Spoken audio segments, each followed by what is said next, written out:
Well, it's quiet in here. Hey, let's raise a little hell. This is a great day. Shoot. Our guys have talked. We were supposed to get on the bus and head out right now. They're talking me into staying another night. I wonder why. You're in New Orleans. Huh? Wonder why. Jeez. All right. Thanks everyone for attending. Coach, we'll start with opening statement and we'll open up for questions. Yeah, I've done this a long time, and one of the most improbable games that I've ever been part of. When you have, the turnovers that we had, and they didn't have any. They played a clean game, and our guys kept battling. This is what they've done all year. We've had a lot of close games. We've won most of them, lost a couple of them, but they never panic. They got a great attitude. They got a hard edge about them, and they kept playing all the way to the end. And even a guy like Zion, it doesn't make a play here and there, and then something won't go wrong, he doesn't go in the tank. And the competitiveness of our guys, the ability of them to believe in what we're doing, is really fun to watch. And I'm blessed to be their coach, and really proud of the players, proud of our staff, and we had a great turnout too. I'm really proud of our crowd. I mean, our folks drove a long way, and I'm sure they're having fun right now downtown, and they should. All right. Ellie has the microphone, guys.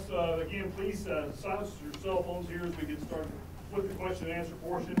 Please state your name and affiliation and make clear the intended recipient of your question. Yeah. Jalen Cooper from Sideline Sports. This is for Ron Wiggins. How much does it help your game when you have such a deep running back room and very capable mobile quarterbacks to lighten the load? So with a deep running back room is a lot of talent, and so every day we come to work, we work hard, we compete, and we just help each other get better throughout the week, throughout the year, and we just work. And with the running quarterback situation, all of our quarterbacks can run, so with that, you got to key on us or you're going to key on the quarterback. So you just got to pick your poison with that.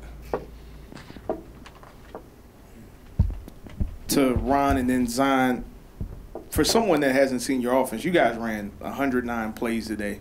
How would you describe just kind of what you put out there on the field when it comes to that fast-paced offense?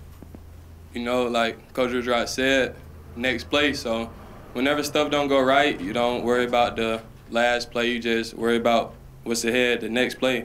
So, you just keep the main thing, just focus on what's in front of you. 109 plays is crazy. But from the simple fact, man, we go so fast, they gotta keep up.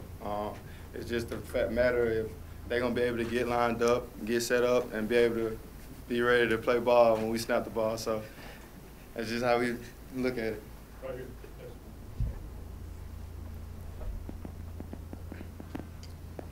Tyler Walsh, Banniston Star. Larry, you had a sack there at the end of regulation. Could you just talk to me about what you saw on that play and how good it felt just to get that big pivotal stop? It felt very good. I just seen like a 5-on-5 look, so I knew I had like a man-on-man, and they had to slide it either way. So I knew either me or Quay Drake was coming free. As soon as I seen that hole depart, this is something I've been waiting on forever, so I got to capitalize on that moment. Coach Rodriguez, Caleb Williams of College Sports. Knowing your experience in the up-tempo game, what you've done your whole career, was there a special emphasis for this game with not letting the tempo up, or did it just feel like something that happened naturally as the game went on? Yeah, well, that's kind of the world we live in. Our guys will tell you it's every day, the tempo. It's part of who we are, who we will be, who we're going to go do going forward. But 109 is a lot. It just makes me think. I saw something the other day. I have so much respect for teachers, and I saw where part of the problem with teachers nowadays is decision fatigue. But, they got to make so many decisions during the day, especially if you got grade school kids. Well, I called 109 plays plus a couple for penalties. I got decision fatigue right now. But it came out right, so I'll enjoy the fatigueness. But our guys, part of what we believe is that conditioning is always a factor. If we can play at our pace and our tempo, and these guys will tell you, the way we practice, our tempo helps them get in shape, and I think it showed tonight or today. We don't slow down for nobody. Nobody. Yeah, this is for Coach Rodriguez. Brett Martell with Associated Press. Welcome back to the Superdome, where I know you've had a lot of good wins quite a while back. So you mentioned the improbability of this, and maybe tempo and pace has something to do with this mold-breaking game, but I've heard so many coaches say over the year that you simply cannot win a football game when you're -4 in turnovers and 3 of them are run back for touchdowns. So you've kind of destroyed the credibility of all those coaches, or? Well, my son Red over there, who's brilliant, by the way, but smarter, more mature than I am. But anyway, he said I don't know if it's ever happened where a team has given up 21 points on turnovers, and the other team didn't have one at all, and yet you still won. And you guys could probably look that up, and it is improbable. But even when they scored, it never got too far behind. But even if we did, I don't think our guys would have panicked. And we were in a lot more dire situations in a couple other games this year, and we came back to win. So it was just a matter for us just to calm down and just execute. But we didn't want to ease up. And your natural tendency is, I think, you're going fast, and maybe you're having a couple bad plays. Oh, let's slow down, and that ain't who we are, and that's never who we're going to be. We're going to go faster and then just adjust to that.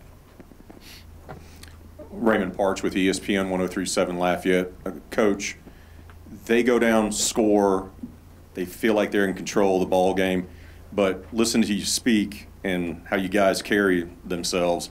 You guys probably felt immensely confident that you guys could march down the field and force overtime, right? Yeah, not only for yourself, but for your offensive a 2-minute drill to playmakers. us is like an eternity.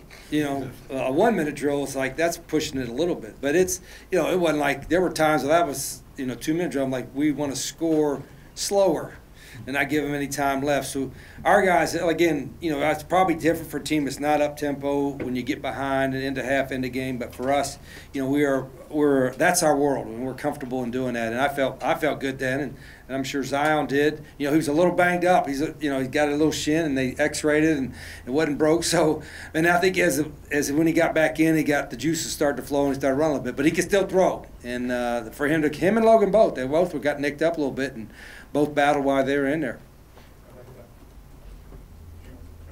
Zion, Joe Medley, East Alabama Sports Today. Zion, just to come back in and lead that drive as your, kind of the capper of your career. What does that mean to you? It's amazing just to leave a mark on the team. I guess just for myself, I left a legacy. I believe is my stamp on my career. Josh with the Innocent Star, Garrison, just before that field goal, what was going through your mind? And just tell me about that celebration. And, Coach, can you just tell me a little bit about Garrison and just that moment in your mind as well?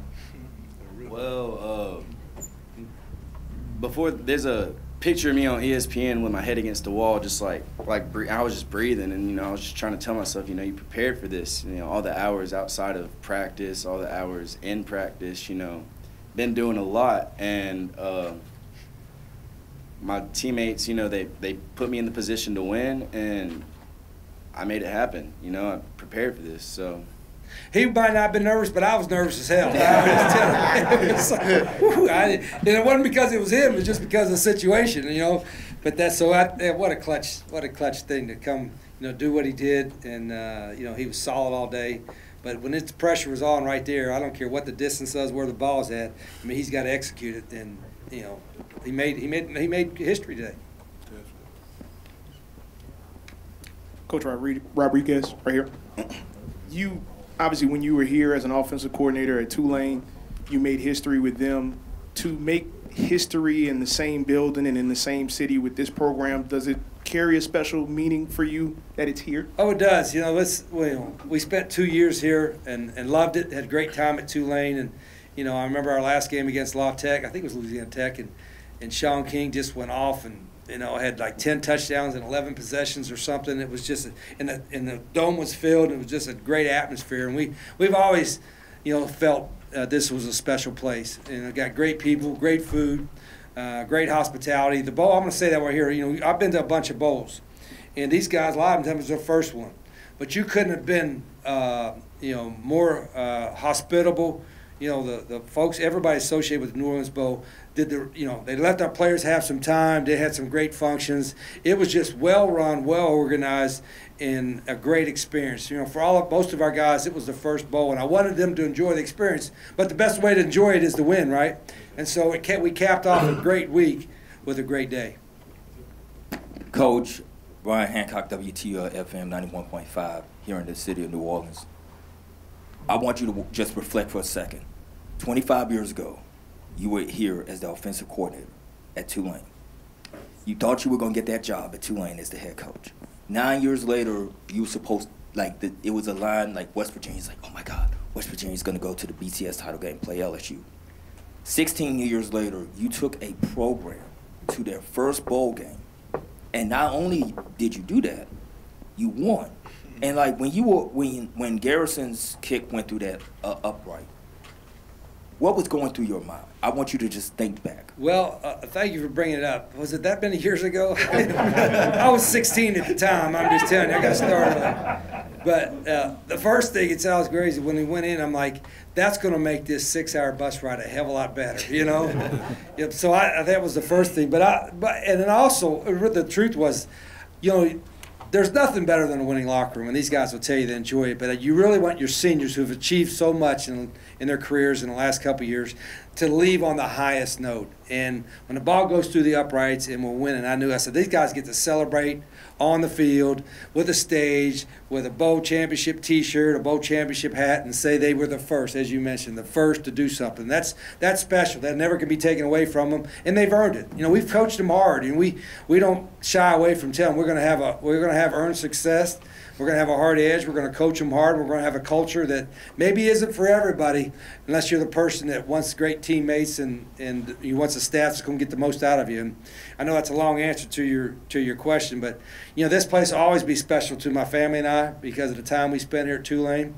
I don't even reflect back too much on not getting that job because things happen for a reason, and they happen for a reason. We were supposed to play in the Sugar Bowl down here in 2005, I think it was. And they had, unfortunately, the hurricane. We wound up playing Georgia up in Atlanta in their stadium. And that would have been nice. But, you know, there's every experience that I've had in coaching, I've been blessed to be around not only a great family, but great players. And these guys had something to prove all year, and I think they did it again today.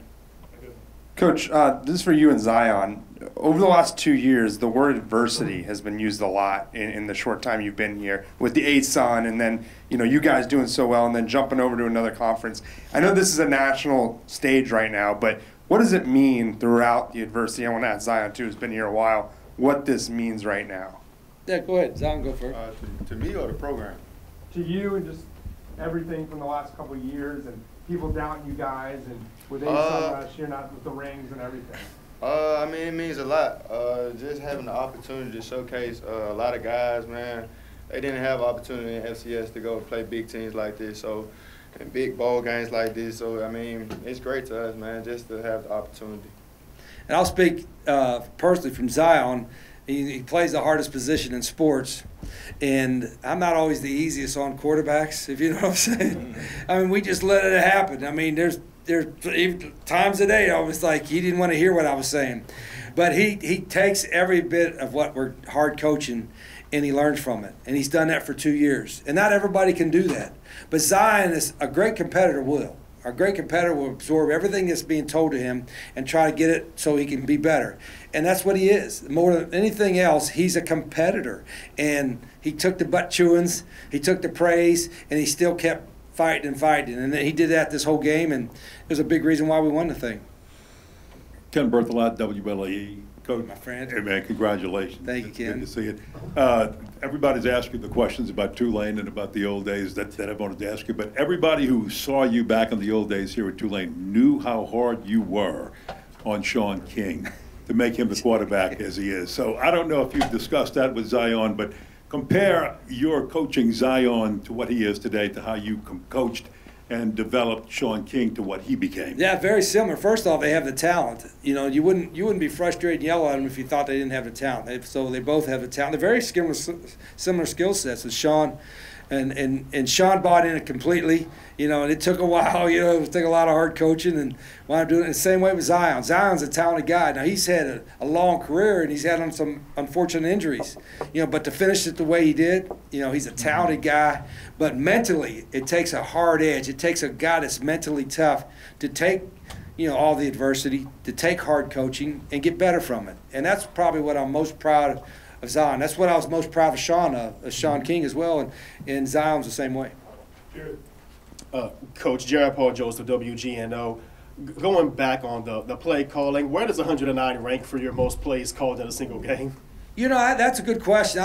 We've had a couple triple overtime games way back in the day, and we probably may have surpassed that. But I don't think we had one this year. And part of it is we didn't have a lot of big explosive plays. We didn't have the 30, 40-yard plays, and so you're grinding, first downs and getting 2 or 3 time plays to get a first down. And so sometimes you want to have less plays and bigger shots, but. When you do that, you have to be on point. When you have to run 109 plays or, 31 first downs and you're getting it 4 or 5 yards at a clip, these guys got to be, fresh and ready to go. You talk about decision fatigue. It's the same way with him. Our quarterbacks have to make a decision on just about every play. Some offenses just a decision on a pass play. Us, there's decisions on run plays, whether I keep it, whether I toss it, whatever I do. So, our quarterbacks for 109 plays, there's probably 90, 95 of them he's making a decision on too, and I thought they did a really good job of that today.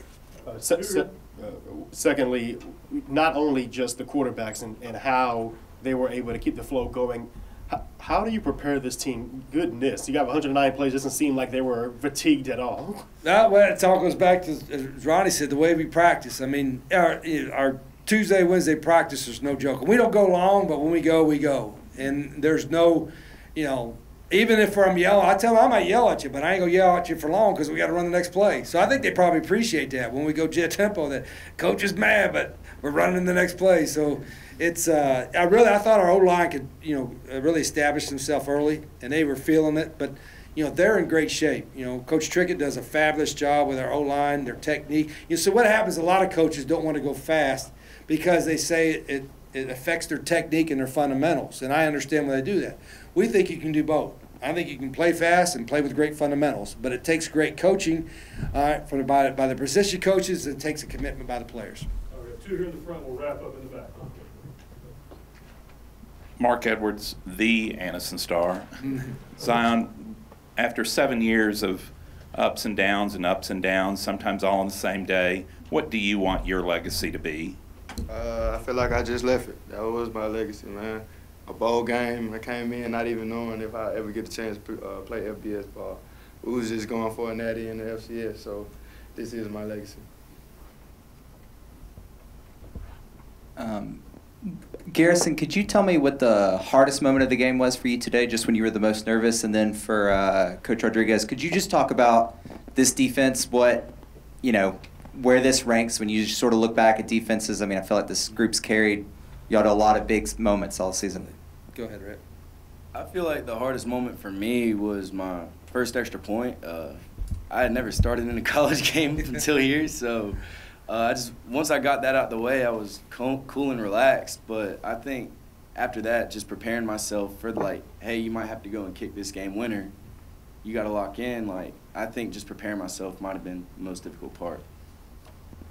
I thought our defense was awesome. If our defense didn't play as well as they did, the game could have got out of hand. So when we had turnovers or were messing around on offense, they absolutely not only kept us in the game, but they kept the momentum on our side, as strange as that sounds, when we were giving up some points. So our defensive staff does a phenomenal job. Our players, we missed a few guys today, guys with injuries, what have you, and our depth wasn't as good as it normally is, but they played really hard. We got some big plays when we needed it, and was absolutely the difference in today's game. Did you talk about Larry? Yeah, Larry's a great athlete. He probably could play. He does play several positions, and he plays on just about every special teams. And he's continued every. What's neat about him and all of our guys, I think they continue to get better, not just every year, but every week, every month. And he's got a great future. He loves football. And all of our guys defensively have that hard edge, I believe, and I got to give them the credit and our defensive staff. Ron, as a homegrown guy, recruited to an FCS program, what does it mean to walk out here as MVP of an FBS bowl? It means a lot, just coming in, like you said, FCS. I never knew that this program would be going as big as it is right now. So, I just want to just keep going forward with this and just keep making more history. Look, it's 20 media members, 10 cameras. That's a big deal to us, man. Heck yeah. Thank you. Thank you, guys. Appreciate it.